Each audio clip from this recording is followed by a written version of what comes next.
The Deal with the Devil. How Julio Sold His Soul for Success. Belgesel stili 15 dakika. For over 5 decades, Julio Iglesias has maintained a level of success that defies conventional explanation. While contemporaries aged, struggled, and faded, he remained eternally youthful, eternally successful, eternally beloved.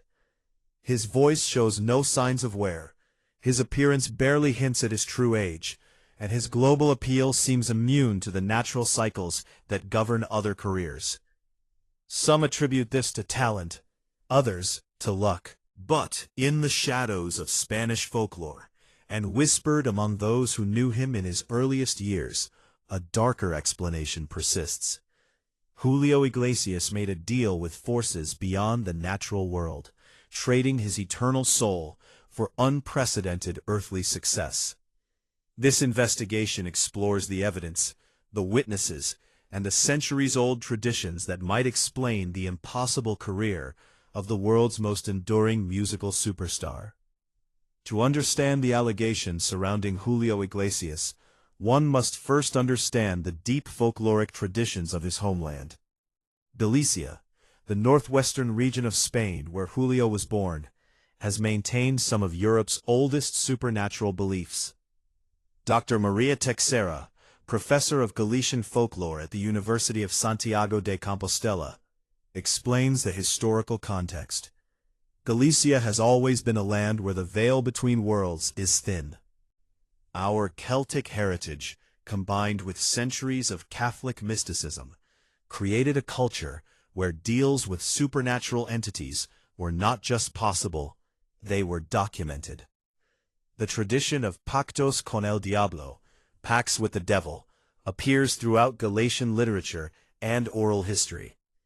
Unlike the Germanic Faust legend, Galician devil pacts were often made not for knowledge or power, but for artistic ability, the gift of music, poetry, or performance that could move human hearts beyond natural capacity. In our folklore, continues Dr. Teixeira, the devil particularly favored musicians.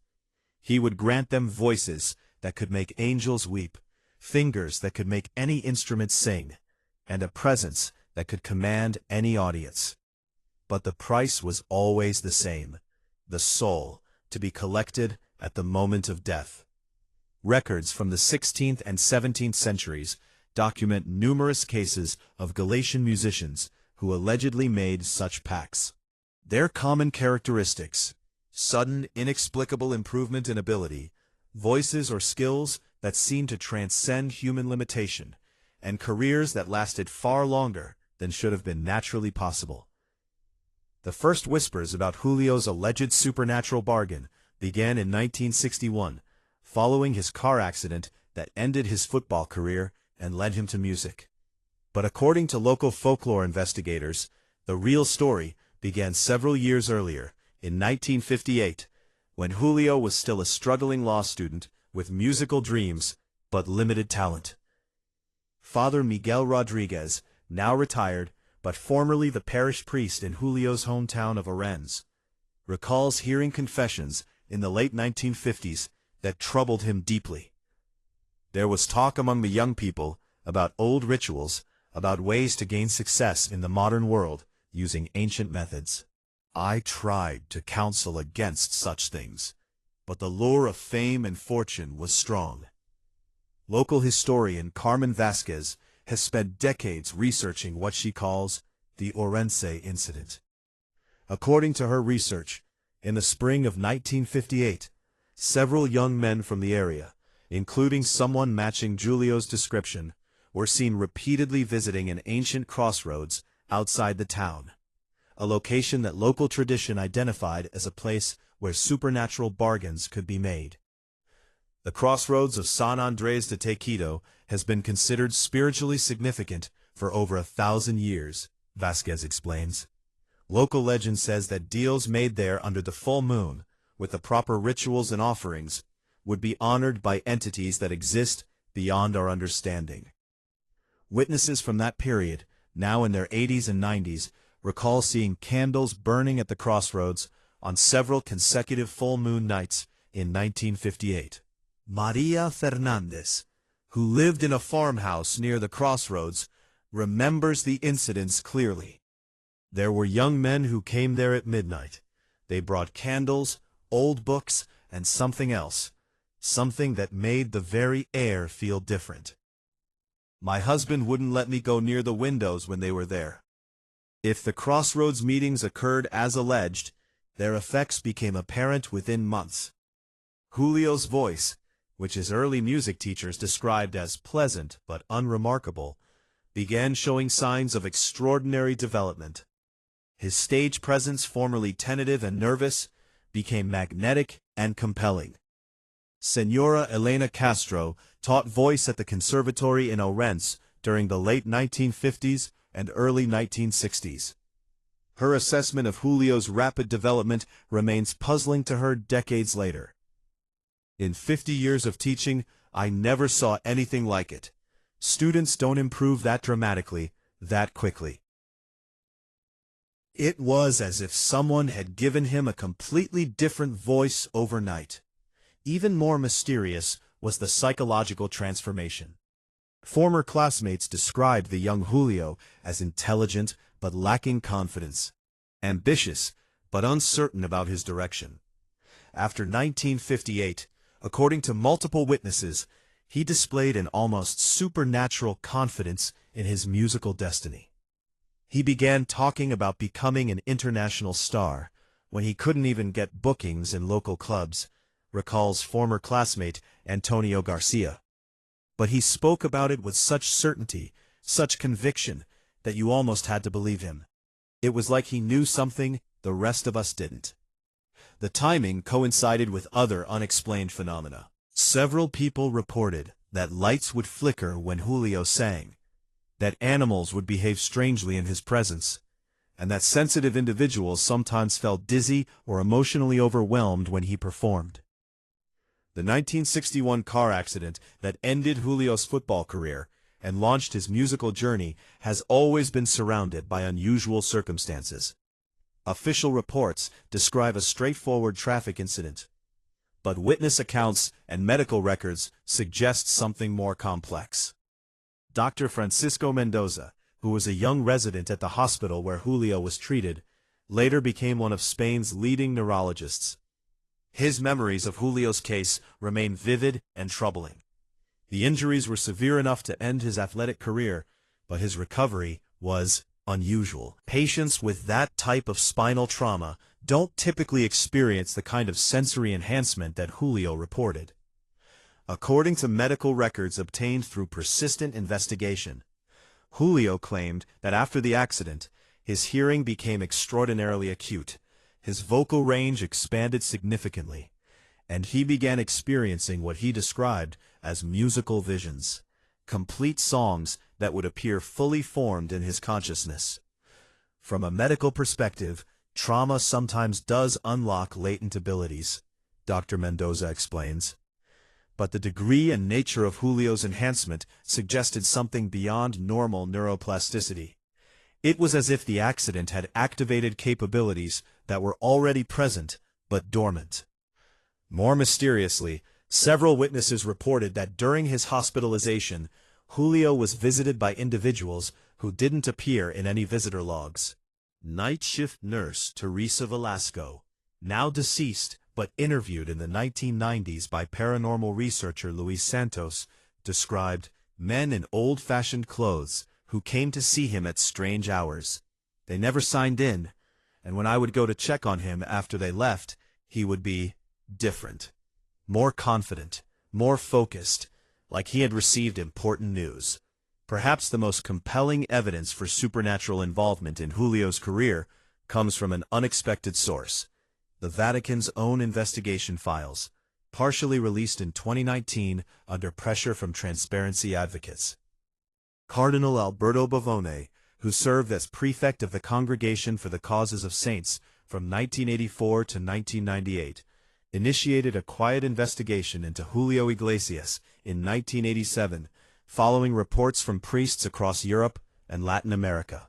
These reports, according to the release documents, described unusual spiritual phenomena associated with Julio's concerts and recordings. Father Thomas Rees, a Vatican correspondent who gained access to the preliminary files, describes their contents.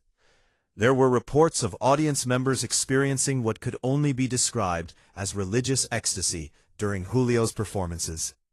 People claimed to have visions, to feel spiritual presences, to lose conscious control of their actions. The Church was concerned that something beyond natural musical ability was at work. The investigation intensified after a 1988 incident in Mexico City, where over 200 audience members at a Julio Iglesias concert reportedly experienced simultaneous fainting, speaking in tongues, and claims of supernatural healing. Mexican authorities initially blamed mass hysteria, but church investigators found patterns that suggested external influence. The consistency of the reports was troubling, explains Dr. Catherine Bell, a theologian who specializes in supernatural church investigations. When hundreds of people in different countries report identical spiritual experiences during performances by the same individual, the Church takes notice. Beyond folklore and church documents, some investigators point to the music itself as evidence of supernatural enhancement. Sound engineers and musicologists who have analyzed Julio's recordings across decades note anomalies that conventional music theory cannot explain. Renowned audio engineer Bob Power, who has worked with artists from Lauryn Hill to Erykah Badu, conducted an independent analysis of Julio's vocal recordings from 1970 to 2010. There are harmonic frequencies in his voice that shouldn't be there naturally. It's as if there are additional overtones being generated by some external source. I've never heard anything like it in 40 years of audio engineering. Even more mysterious are reports of subliminal effects from his recordings. Dr. Sarah Mackenzie, a psychoacoustician at the University of Edinburgh, studied audience responses to Julio's music in controlled laboratory settings. Subjects showed neurological responses that were inconsistent with normal musical appreciation. Brain scans indicated activation in regions associated with spiritual experience and altered consciousness. This level of neurological impact is unprecedented for secular music. Some investigators claim that when Julio's songs are played backward, hidden messages become audible, not the typical backmasking used by some rock artists, but what sound like incantations in archaic languages. Linguistic experts who analyzed these alleged backward messages identified fragments that resembled medieval Latin and what might be ancient Galician dialects. If these backward messages are intentional, they represent knowledge of linguistic traditions that should have been lost centuries ago, explains Dr. Robert Matthews, a specialist in extinct languages at Oxford University. The level of expertise required to create such content suggests access to information that exists only in the most obscure manuscripts, or from sources that predate written records entirely. Folklore tradition suggests that supernatural pacts always come with a price, beyond the ultimate payment of the soul. Those who knew Julio in his early years report changes that went beyond natural maturation or success. Former girlfriend Isabel Preisler, in a rare candid interview, described aspects of their relationship that she found disturbing. There were times when it was like living with someone who wasn't entirely present in this world. He would have conversations with people who weren't there, would know things about people he had never met, would predict events with impossible accuracy. More troubling were reports of what psychologists might call dissociative episodes. Band members from Julio's early touring years, speaking on condition of anonymity, described instances where Julio seemed to become a different person entirely during performances. It was like he was channeling something else, recalls a former guitarist. His voice would change in ways that weren't just artistic expression. His eyes would look different, and the audience reaction, it wasn't normal fan enthusiasm. People would look hypnotized, completely under his control. These episodes allegedly became more frequent and intense as Julio's success grew, leading to speculation that whatever bargain he had made was extracting its ongoing price through psychological fragmentation. Recent research by folklore investigators has uncovered possible connections between Julio's alleged supernatural bargain and a tradition of Galician witchcraft that predates Christianity in the region. Montserrat Palau, who studies pre-Christian Iberian spiritual traditions, believes the evidence points to involvement by practitioners of ancient Galician magic. Galicia maintained Celtic and pre-Roman spiritual practices long after the rest of Spain was Christianized. Dr. Palau explains, these traditions included sophisticated rituals for enhancing human abilities through supernatural means. The techniques were passed down through hereditary lineages of wise women, what later Christianity would call witches. Research into property records from the 1950s reveals that the crossroads where Julio allegedly conducted his rituals was owned by the Castaño family, a name that appears repeatedly in historical documents related to Galician folk magic, spanning back to the 16th century. Maria Castaño, the last known descendant of this lineage, died in 1962, just months after Julio's car accident. Before her death, according to local parish records, she confessed to Father Rodriguez about helping a young man achieve his dreams through old knowledge. The priest's notes, discovered in church archives, indicate that he was sufficiently disturbed by her confession to recommend that she undergo spiritual counseling. The timing is significant, notes Dr. Palau. If Maria Castaño was indeed the facilitator of Julio's alleged pact, her death so soon afterward suggests that such rituals extracted a price from the practitioner as well as the beneficiary. The supernatural allegations surrounding Julio Iglesias have not diminished with time. Concert venues, sound engineers, and venue staff continue to report unexplained phenomena associated with his performances.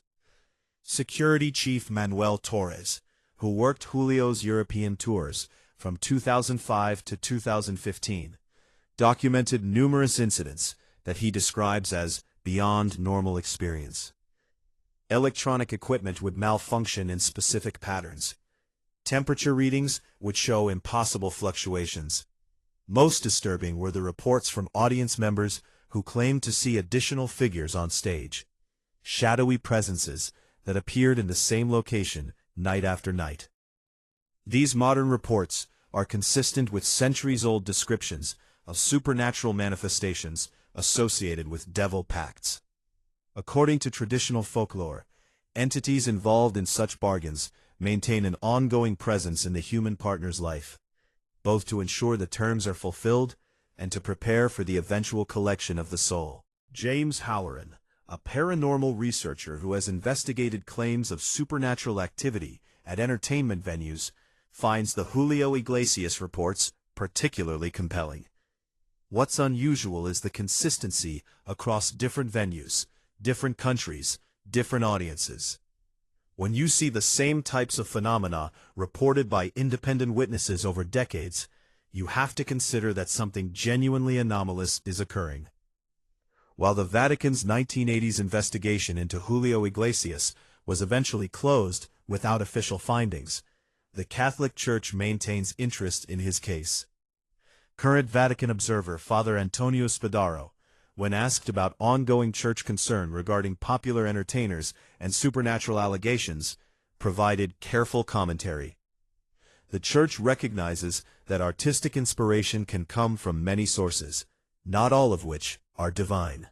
When extraordinary human achievements consistently exceed natural explanation, and when spiritual phenomena accompany these achievements, the Church has an obligation to discern the nature of the forces involved.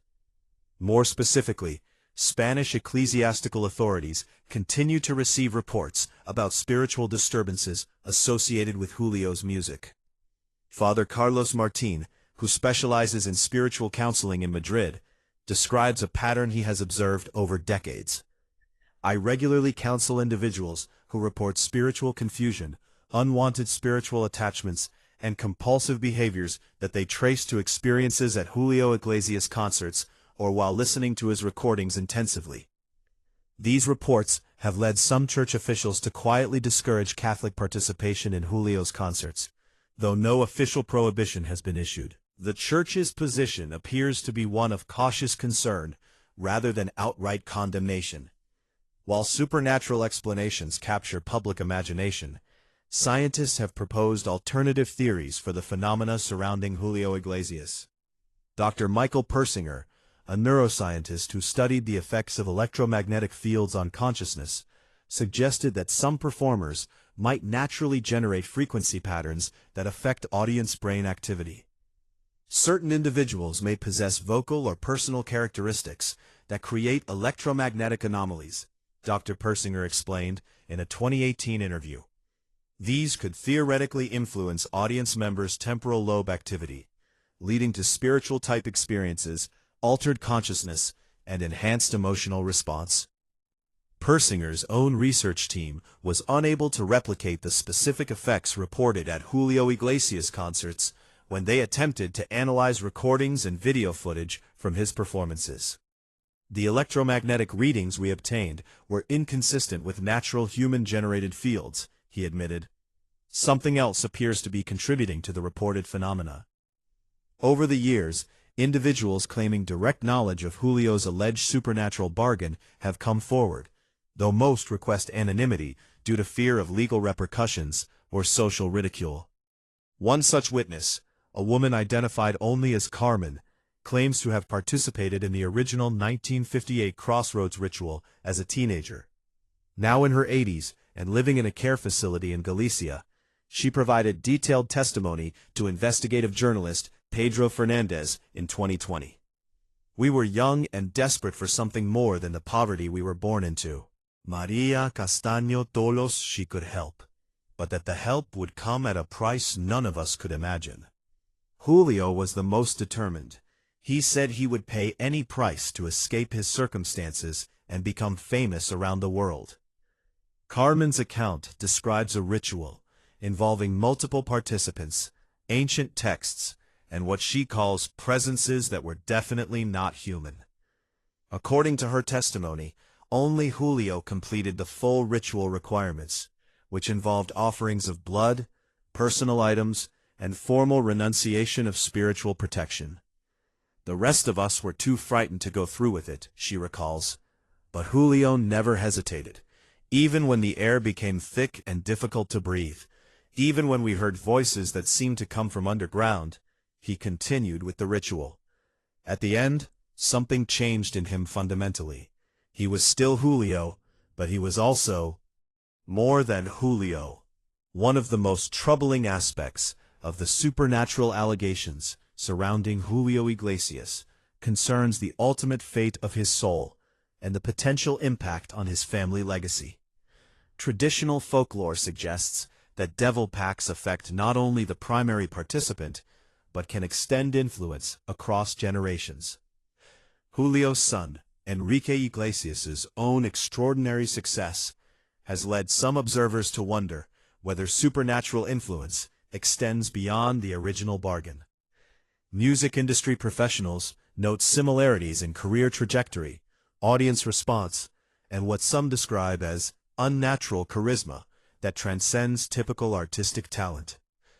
The probability of two generations achieving such extreme global success in the same field with the same level of audience devotion is statistically almost impossible, notes Dr. Amanda Chen, who studies hereditary patterns in entertainment success. While talent can certainly be inherited, the specific type of global, cross-cultural appeal that both father and son achieved suggests additional factors.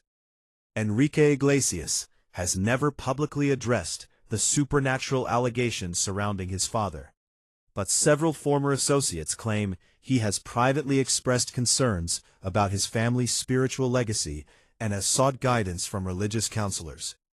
According to traditional folklore, supernatural bargains must eventually be fulfilled. The question that haunts investigators of Julio's alleged pact is not whether it occurred, but when and how the final payment will be collected.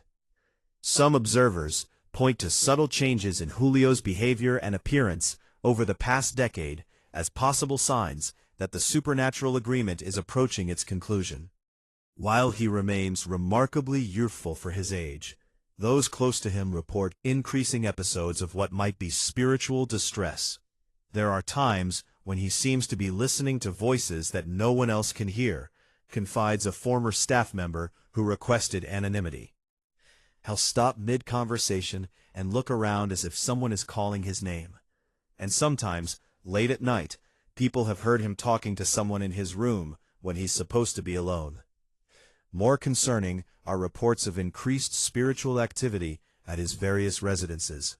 Security systems activate without apparent cause, electrical equipment malfunctions in specific patterns, and household staff report feeling watched by unseen presences. As this investigation concludes, the fundamental question remains unanswered. Did Julio Iglesias achieve his extraordinary success through supernatural means? Or do the allegations simply reflect humanity's tendency to seek extraordinary explanations for extraordinary achievements? The evidence presents a compelling but ultimately unprovable case. Folkloric tradition provides context. Witness testimony offers details. Church investigations suggest official concern. And ongoing phenomena indicate that something unusual continues to surround Julio's career and person. Jeffrey Kripal, a religious studies professor who specializes in extraordinary human experiences, offers a nuanced perspective. Whether or not Julio Iglesias literally made a deal with the devil is less important than understanding why such stories arise and persist. They reflect genuine human encounters with experiences that exceed normal explanation. Perhaps the truth lies not in literal supernatural bargains, but in the recognition that some human achievements transcend ordinary understanding. Whether through natural talent, spiritual intervention, or something else entirely, Julio Iglesias has achieved a level of global influence that challenges conventional explanation. Today, Julio Iglesias continues to perform, to enchant audiences worldwide, and to maintain his position as one of history's most successful recording artists. Whether his achievements stem from extraordinary talent, supernatural assistance, or some combination of both, his influence on popular culture remains undeniable. The allegations of a devil's bargain persist not because they are necessarily true, but because they attempt to explain the seemingly inexplicable. In a world where fame is often fleeting and success rarely endures, Julio Iglesias represents something that defies natural law, a career that transcends time, culture, and rational explanation. For believers in the supernatural allegations, Julio's story serves as both inspiration and warning. It suggests that extraordinary achievement is possible, but may come at costs that extend far beyond the visible world. For skeptics, his career represents proof that exceptional talent, combined with intelligence, determination, and favorable circumstances, can achieve results that seem supernatural to those who cannot replicate them. The truth, like the man himself, remains elusive, continuing to generate fascination, controversy, and wonder more than 6 decades after a young Galician dreamer allegedly stood at an ancient crossroads and changed the course of his eternal destiny. Whether Julio Iglesias sold his soul for success may never be definitively answered, but his extraordinary life continues to raise profound questions about the nature of achievement, the price of fame, and the mysterious forces that shape human destiny. The legend endures, the music plays on, and somewhere in the shadows of folklore and faith, the ancient questions about power, price, and the human soul continue to whisper their eternal mysteries.